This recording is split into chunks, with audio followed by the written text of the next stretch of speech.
بسم اللہ الرحمن الرحیم.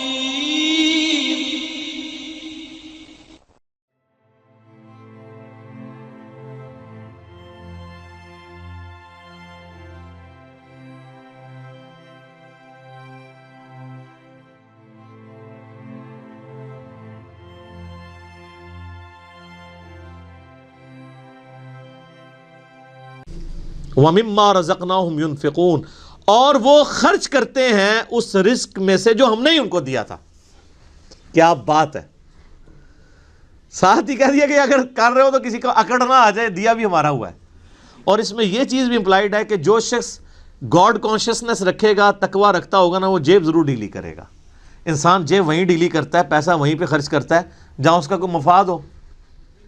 اب جس کا یہ یقین ہی نہیں ہے کہ اللہ تعالیٰ نے مجھے یہ مال خرچ کیا ہوا واپس لوٹانا ہے 700 گنا یا اس سے بھی بڑھ کے قیامت والے دن، وہ تو نہیں جیب ڈیلی کرے گا.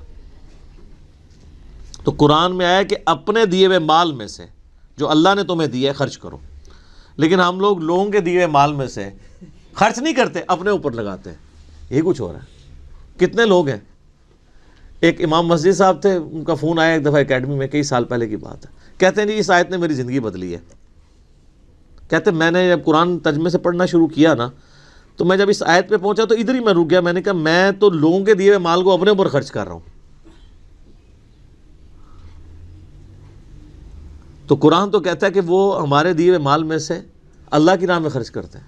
کہتے ہیں اس دن میں نے طے کیا کہ میں نے کوئی تنخواہ نہیں لینی، فی سبیل اللہ نمازیں اور قرآن لوگوں کو پڑھانا ہے، اور جو میرے اپنا کوئی میں نے سورس آف انکم مینیج کیا، میں اس میں سے نکال کے اللہ کی راہ میں دیتا ہوں. یہاں آپ دیکھ لیں علماء کتنی لگژریس لائف انجوائے کر رہے ہیں، اور نام لیتے ہیں جو بیت المال سے. تو خلفۂ راشدین کا خلیفہ بھی وظیفہ آتا تھا. خلفۂ راشدین کا وظیفہ یہ آتا تھا کہ آپ جناب لینڈ روور گاڑیاں خریدیں اور 4 پیچھے وہ باڈی گارڈ بٹھائیں جو ایک وقت میں 2 کلو چھوٹا گوشت کھا جاتے ہیں. سر خلفۂ راشدین تو سوکھی کھانے والے تھے. ایک عام مہاجر کا جو وظیفہ تھا وہ خلفۂ راشدین کا لگا ہوا تھا. ہم نہیں کہتے امام مسجد کی تنخواہ حرام ہے، ہم کہتے ہیں پھر سبسسٹنس لیول پہ آخرت بھی لینی ہے. دوویں جانے مٹھے باہو نہ، آخرت لینی ہے تو پھر آپ کو دنیا کا کمپرومائز کرنا پڑے گا. سبسسٹنس لیول پہ بالکل ٹھیک ہے، ہم کبھی بھی اسے کنڈم نہیں کرتے. میں جو مولویوں کے چندے اور قربانی کے کھالوں کی مخالفت کرتا ہوں نا، اس سے مراد کبھی بھی میرا یہ نہیں ہے. میں تو شروع سے یہ کہہ رہا ہوں کہ جو دین کے لیے وقف ہیں ان کی جو فائنانس ہے وہ باقی مسلمانوں کا کام ارینج کریں. میں اختلاف یہ کرتا ہوں کہ اس کے اوپر یہ جدادیں جو بنا رہے ہیں اور جو لگژریس لائف گزار رہے ہیں. اسلام آباد میں ہزاروں امام مسجد آپ کو ایسے مل جائیں گے، چلیں ہزاروں میں ایگزیجریشن ہو جائے گی، سینکڑوں، کہ جو سائیکل پہ آئے تھے آج انہوں نے ہونڈا سیوک رکھی ہوئی ہے، ساتھ ڈرائیور بھی رکھے ہوئے ہیں. ان کی کوئی فیکٹری نہیں ہے، کوئی دکان نہیں ہے. اللہ کا فضل ہے. اللہ کا فضل یہ ہے کہ ایک مسجد پہ وہ قبضہ کرتے ہیں. وہ آپ اسلام آباد میں تو یہ حالت ہے نا، ابھی اجاڑ زمین پڑی ہوئی ہوتی ہے، CDA سے لوکیٹ کراتے ہیں کدھر مسجد بننی ہے، وہاں جا کے وہ ایک چھوٹا سا کمرہ ہو. ہمیں بھی ترس آ رہا ہوتا ہے یار کتنی مشکل ہے. اور نہ پائی بڑی وڈی انویسٹمنٹ کر رہے ہیں، دنیا کی کوئی انویسٹمنٹ کا مقابلہ نہیں کر دی. اجاڑ میں جا کے ایک چھوٹا سا کچا سا کمرہ بنا کے بیٹھ جاتے ہیں. ایک چھوٹا سا وضو خانہ ہوتا ہے، پرانے سے لوٹے، ایک باتھ روم، وہ بھی ٹین کا بنا ہوا. لیکن سر 5-6 سال جب گزرتے ہیں وہاں پہ ایک عالی شان مسجد ہوتی ہے اور ایک بہت بہترین قسم کی رہائش ہوتی ہے، جو اگر اسلام آباد میں آپ کو لینی پڑ جائے تو 40-50 ہزار روپیہ اس رہائش کا کرایہ ہوگا، وہ اس مولوی صاحب کی فری ہوتی ہے. اور ایون اس کے اندر جو بل آ رہے ہیں وہ بھی مسجد انتظامیہ دے رہی ہوتی ہے. لاکھ روپے کا ایک ایوریج پیکیج وہ لے رہا ہوتا ہے. تنخواہ جو ہے وہ تو ویسے ہی ہوتی ہے نا، چونگا. اور اس کے علاوہ جو جمعے کی نماز کے بعد جو لوگ ویسے وہ مٹھی میں رکھ کے چلے جاتے ہیں وہ علادہ سے، ٹھیک ہے نا. تو یعنی ایک پورا ایک سسٹم ہے جو اس کے اوپر چل رہا ہے. تو ہم کہتے ہیں سبسسٹنس لیول کے اوپر لائف گزاریں. پھر آپ نام لیں خلفائے راشدین کا، لیکن اچھا آپ کو واقعات تو سنائیں گے کہ حضرت عمر سے پوچھ لیا جی وہ کرتا کیسے سلوایا آپ نے. تو یہ جو واقعہ سنا رہے ہیں اسی سے وہاں کھڑے ہو کے نا سر آپ نے یہ گاڑی کہاں سے لی ہے، تو اس کے وہ دہشت گرد قسم کے مریدین آپ کو پکڑ لیں گے کہ آپ کو تمیز نہیں بات کرنے کی. یعنی اس کا مطلب ہے یہ سیدنا عمر سے بھی بڑا اپنے آپ کو سمجھتے ہیں. دیکھیں نا تو پھر ہمیں واقعات کیوں سناتے ہیں آپ اگر خود آپ عمل نہیں کرتے؟ تو اللہ کے دیے ہوئے مال میں سے اس کی راہ میں خرچ کرتے ہیں۔ بخاری مسلم میں حدیث ہے، انسان کہتا ہے میرا مال میرا مال میرا مال، اور تیرا مال تو نبی علیہ السلام فرمایا وہ ہے جو تو نے کھا لیا یا پہن کے بوسیدہ کر لیا یا اللہ کی راہ میں خرچ کر کے قیامت والے دن کے لیے سٹور کر لیا اللہ کے ڈیوائن بینک میں، باقی تو تیرے ورثاء کا مال ہے۔ بخاری اور مسلم دونوں میں حدیث ہے کہ انسان کے 3 دوست ہیں، ایک ہی قبر میں ساتھ جاتا ہے، وہ اس کے اعمال ہیں، باقی اس کا مال اور اس کے رشتہ دار وہ باہر ہی رہ جاتا ہے۔ تو جس نے ساتھ جانا ہے اس کے ساتھ پھر پکی یاری لگانی چاہیے نا۔ اللہ اکبر۔ نبی علیہ السلام کی حدیث ہے بخاری اور مسلم میں، نبی علیہ السلام نے فرمایا اے اللہ محمد اور آل محمد کو بس اتنا ہی رزق دینا کہ ان کی روح اور جسم کا رشتہ برقرار رہے۔ کیوں؟ آپ علیہ السلام زیادہ مال کو اوائڈ کرتے تھے، آپ کی فقر کی زندگی تھی اور یہ فقر ایڈاپٹڈ تھا۔ اما عائشہ کہتی ہیں خیبر کے بعد تو وسعت ہو گئی تھی، لیکن حضور کی وفات تک ہماری حالت ہے، بخاری مسلم دونوں میں حدیث ہے، بعض اوقات 1 مہینہ، بعض اوقات 2، بعض اوقات 3 مہینے بھی ہمارے گھر میں چولہا نہیں جلتا تھا، 2 کالی چیزوں کھجور اور پانی پہ گزارا ہوتا تھا، اور کھجور بھی کوئی پیٹیاں یا ٹوکرے نہیں، 2 کھجوریں صبح اور 2 شام کو بس، اور 1 میٹھا پانی کا پیالہ صبح اور 1 شام کو، یہ ٹوٹل رزق تھا۔ میٹھا پانی اس وقت ایک ایشو تھا، دور سے بھر کے لانا پڑتا تھا۔ اور اس میں مجھے بتائیں حضور کی بیویاں حضور سے شکایت نہ کرتی تو کیا کرتی؟ لیکن جب شکایت کی سورۃ العذاب میں اللہ تعالیٰ نے ڈانٹ پلائی، ایسی ڈانٹ پلائی کہ یہاں تک کہا کہ اے نبی ان کو کہو کہ میں تمہیں مال دے کے چھوڑ دیتا ہوں۔ ہائے ہائے ہائے۔ اور حضور آئے ہیں، بخاری مسلم کے الفاظ ہیں کہ عائشہ جاؤ اپنے باپ سے مشورہ کرنا ہے کر لو، اللہ نے تو مجھے کہہ دیا اگر تم اس طرح ہی فقر کی زندگی گزارنا چاہتی ہو میرے ساتھ رہو، تو ادروائز میں تمہیں چھوڑ دیتا ہوں مال دے کے۔ انہوں نے کہا میں اللہ اس کا رسول اور آخرت کو چاہتی ہوں۔ وہ قرآن میں یہ آیا تھا اگر تم اللہ اس کے رسول اور آخرت کو چاہتی ہو تو پھر اسی طریقے سے نبی کے ساتھ گزارا کرو۔ تو آپ کی بیویاں اگر آپ کے ساتھ غصہ کھائیں نا تو صبر کیا کریں۔ نبی کی بیویاں، نبی کی تربیت یافتہ بیویاں، ان کے ساتھ اگر یہ معاملہ ہو سکتا ہے تو ہماری بیویاں تو پھر ان سے بہت دور ہیں۔ تو یہ فقر کی زندگی نبی علیہ السلام کی اسی لیے اڈاپٹڈ تھی۔ والذین یؤمنون بما انزل الیک، اے نبی علیہ السلام وہ لوگ ہیں جو ایمان لاتے ہیں اس پر جو آپ کی طرف نازل ہوا، وما انزل من قبلک، اور اس پر بھی جو آپ سے پہلے نازل ہوا۔ اچھا ادھر یہ نہیں آیا کہ اور اس پر بھی جو آپ کے بعد نازل ہوگا، اس کا مطلب ہے کہ نبوت ختم ہو چکی ہے۔ وَبِالْآخِرَةِ هُمْ يُوقِنُونَ، اور آخرت کی زندگی کے اوپر وہ یقین رکھتے ہیں۔ سر دیکھیں، کتابوں پر ایمان لاتے ہیں اور آخرت پر کیوں؟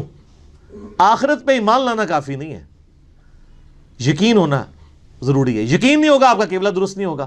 یقین کو آپ اسی طریقے سے سمجھ لیں کہ اگر آپ کو کہیں نا کہ یار استری گرم استری کو اگر ہاتھ لگ جائے نا تو ہاتھ جل جاتا ہے، اور کسی کا جلا ہوا ہاتھ دکھا بھی دیا جائے تو صرف ایمان ہی ہوگا یہ آپ کا، کیونکہ آپ نے خود جلتے ہوئے نہیں دیکھا۔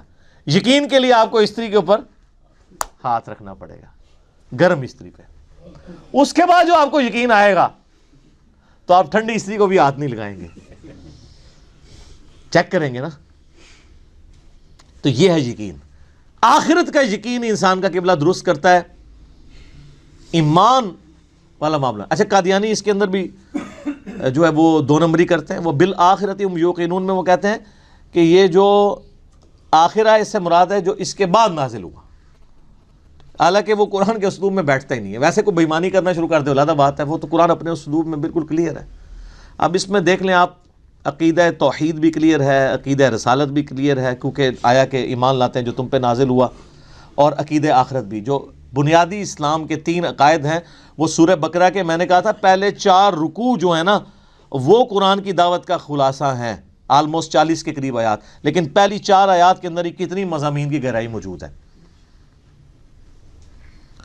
تو آپ سے پہلے یعنی تورات اور انجیل اور باقی صاحب یعنی اولڈ ٹیسٹمنٹ نیو ٹیسٹمنٹ اس میں بھی ایمان لاتے ہیں، اور آپ پہ جو نازل ہوا۔ ظاہر ہے کہ جوز اور کرسچنز کو چونکہ یہ پتہ تھا کہ اللہ کی کتاب ہے، پروفیسیز موجود تھیں۔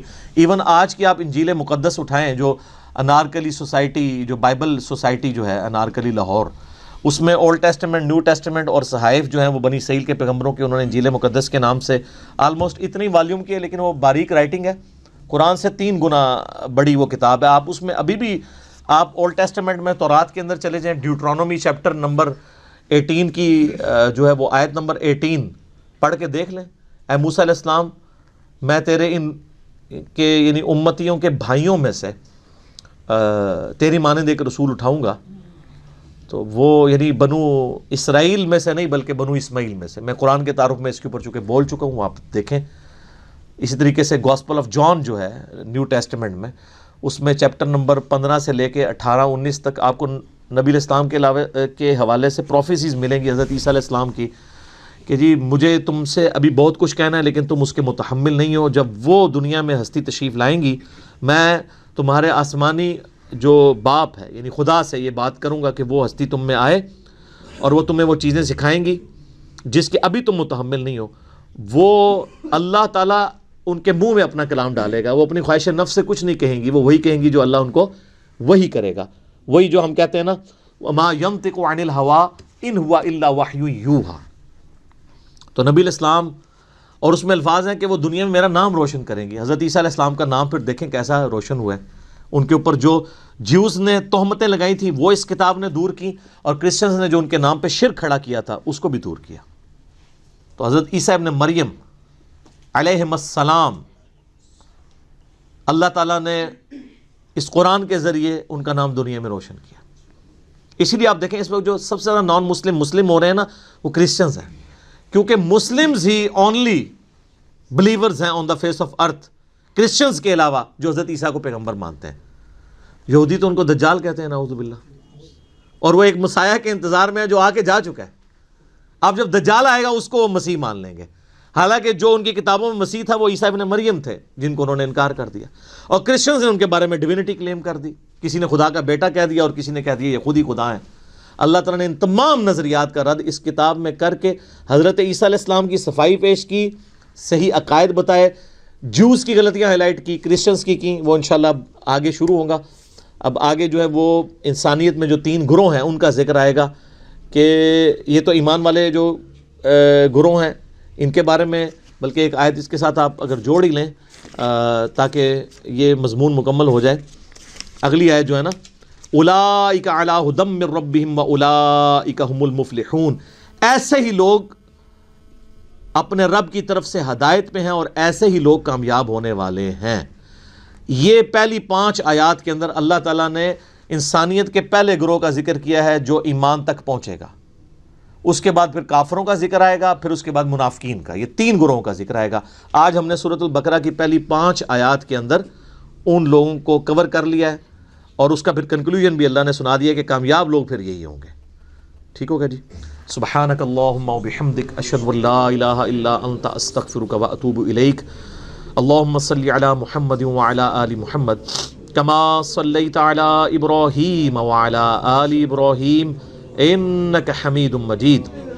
اللہم بارک علی محمد وعلی آل محمد کما بارکت علی ابراہیم وعلی آل ابراہیم انک حمید مجید. اللہ تعالیٰ سے دعا ہے جو حق بات میں نے کہی اللہ تعالیٰ ہمارے دلوں میں راسخ فرمائے. اگر جذبات میں میرے منہ سے کوئی غلط بات نکل گئی اللہ تعالیٰ ہمیں معاف بھی کر دے، ہمارے دلوں سے محو کر دے، ہمیں کتاب و سنت کی تعلیمات پر عمل کر کے دوسرے بھائیوں تک پہنچانے کی توفیق عطا فرمائے. سبحانک اللہم وبحمدک اشہد ان لا الہ الا انت استغفرک واتوب الیک وما علینا الا البلاغ المبین. جزاکم اللہ خیرا.